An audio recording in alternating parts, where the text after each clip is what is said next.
for the best bling, for the best prices. It's only one spot to go to. That's hiphopblink.com. And ladies, we tired of the ties and socks. We want rings with rocks, you dig? And when you there, make sure you put that promo code UWN. Y'all already know what it is, man. For the entire team, we out of here. Deuces.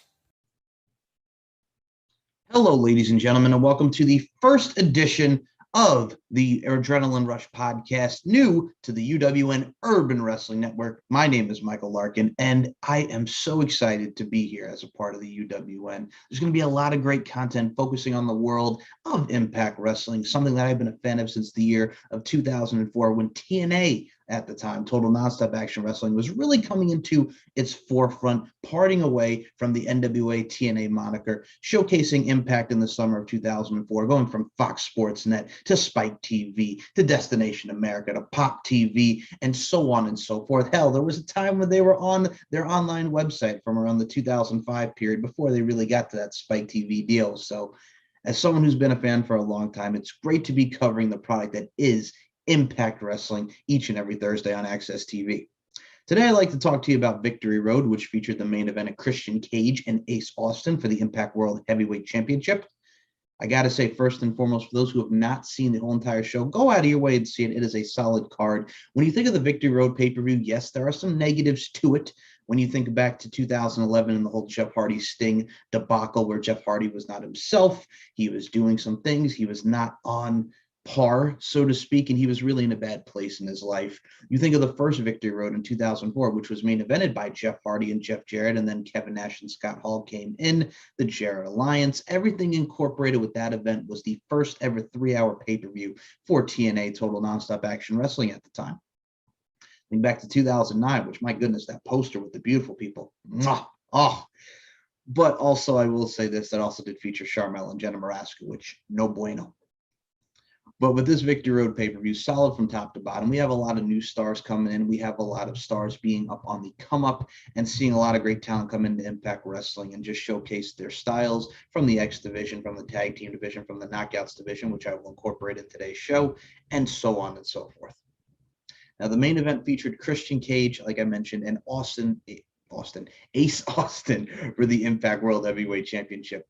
I have to say, first and foremost, Ace Austin, an amazing heel, an amazing young talent, Pro Wrestling Revolver, Sami Callihan, a former X Division champion, the tag team that he has with Sawyer Fulton, who, as someone who has seen Fulton during his tenure in NXT as a part of Sanity before Killian Dane replaced him, very underrated, amazing size. He looks great. He's lost a lot of weight and really is someone to be a force to be reckoned with. Ace Austin is someone who's so young, so talented, is really coming to his own, and him and Christian really showcased their talents in that match with Christian getting the victory. The best way I can describe it is, think of Christian in 2009 when he was the ECW champion. They put a veteran like Christian on their ECW on Sci-Fi brand, the WWE ECW, as a lot of people call it, rightfully so. Christian Cage wrestled guys like Jack Swagger, amazing matches with Swagger. Shelton Benjamin, who is a former rival of Christian's dating back to 2004. You know, he wrestled Zack Ryder. He wrestled Lance Archer. And he was really helping a lot of the young talent grow on that brand. So being no different, because they both really carried one another and they both worked very, very hard. And it's something that I would say, go out of your way and watch for a professional wrestling standpoint.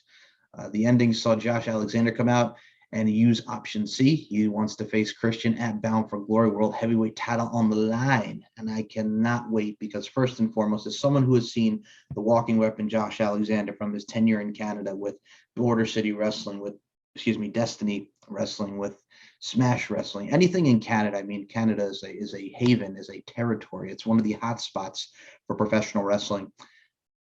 He's one of those guys for his size and his stature. He can move, and he's a brick shithouse. He's very, very powerful.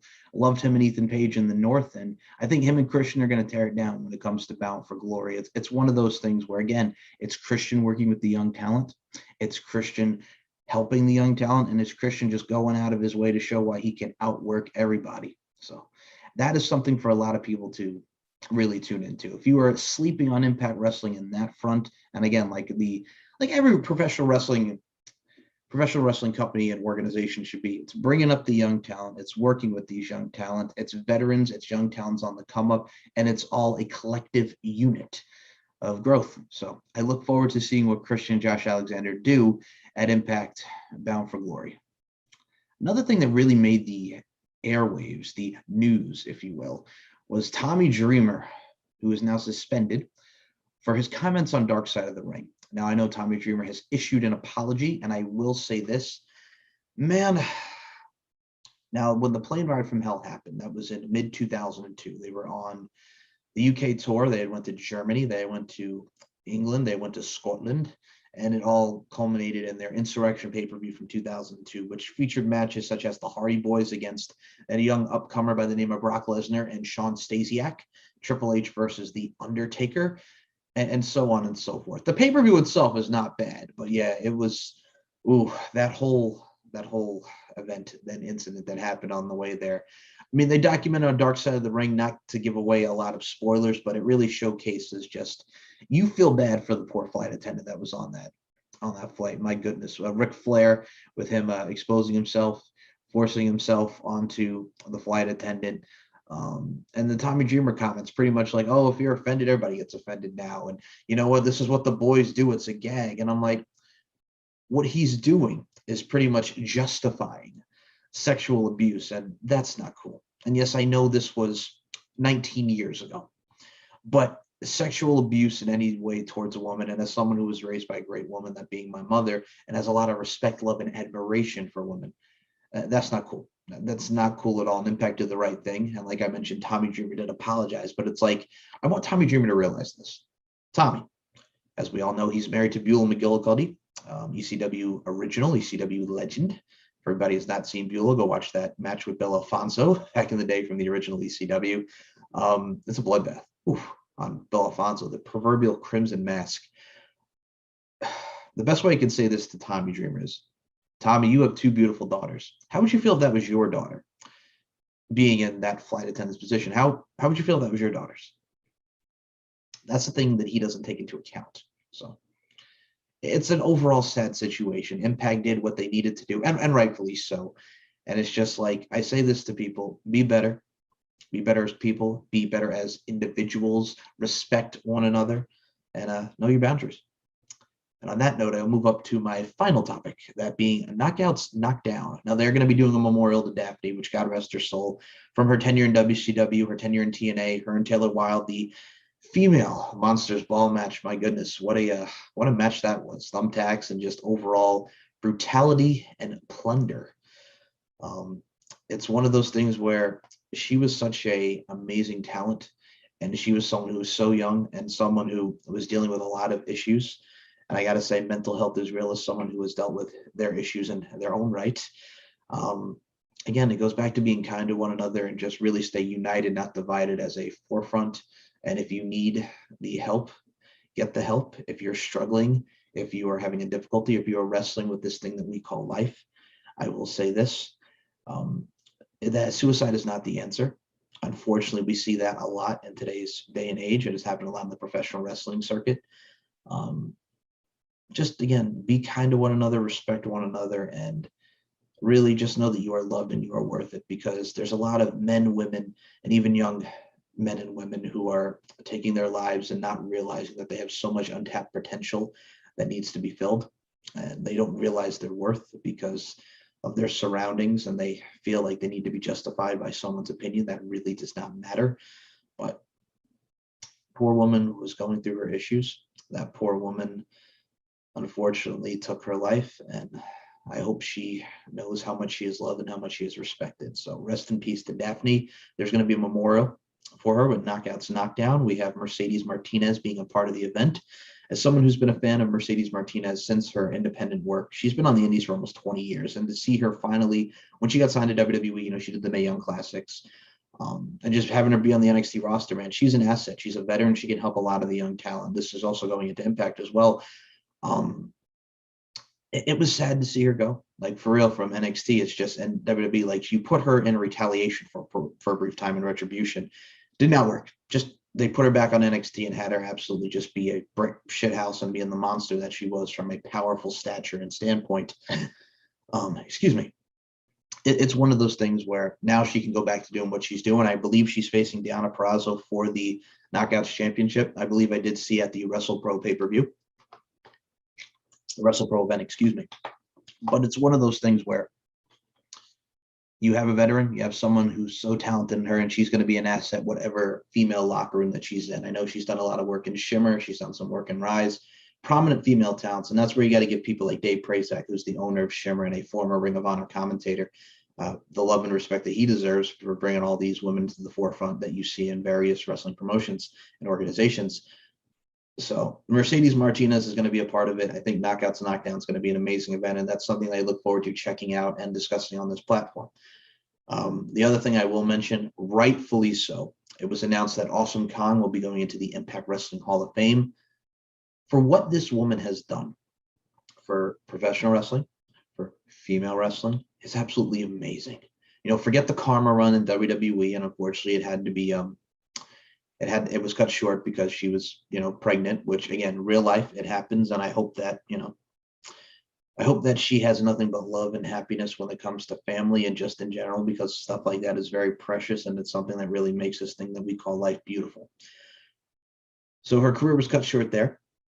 And then she came back into the Royal Rumble spot where she eliminated Michael Cole. But the WWE tenure, the vignettes were cool. It was short-lived. But what she is most known for, and rightfully so because of the work that she put into it, was Awesome Kong, TNA Knockouts champion, the Kongtourage. She was a part of the Dollhouse for a brief time. The feud with Gail Kim will live on and on. Amazing matchups, steel cage matches, former tag team champion with Hamada, the Knockouts tag team titles. Just a dominant, amazing talent for her size and stature, to reiterate that point. And someone who's rightfully so going into the Hall of Fame. She was at Empower and she announced her retirement. She embraced with Gail Kim. For me, like if you can make Christy Hemme look good, because she had a brief match with Christy Hemme and a brief feud back in the day with her. Like, she wrestled Christy Hemme. She's wrestled Gail Kim. She's wrestled Roxy Laveau. She's wrestled Taylor Wilde. She's wrestled about everyone on that Knockouts division and that Knockouts roster. And she was a prominent figure in that division, because when you think of TNA and you think of the Mount Rushmore of female talents, she's right up there. She is right up there. And for her body of work, just in general, man, the Awesome Bomb, and the Implant Buster, her powerful maneuvers, and just everything in general that encompassed that character, including the Raisha Saeed managerial role, her translator, who was played by cheerleader Melissa, aka Alyssa Flash. It's one of those things, man, with the overall package that is Awesome Kong. It takes her rightful place in the Impact Wrestling Hall of Fame, and I cannot wait to see that go down. So I just wanted to give you guys this brief show, this brief audio, if you will. And I hope you guys enjoyed the first edition of the Adrenaline Rush podcast, a part of the UWN Urban Wrestling Network. If you have not gone out of your way to check out some of the fine action and the guys and gals that have been providing a great product that is Impact Wrestling, because I know a lot of people sleep on it because of everything that's going on with AEW, All Elite Wrestling, and everything in that forefront, I will say this.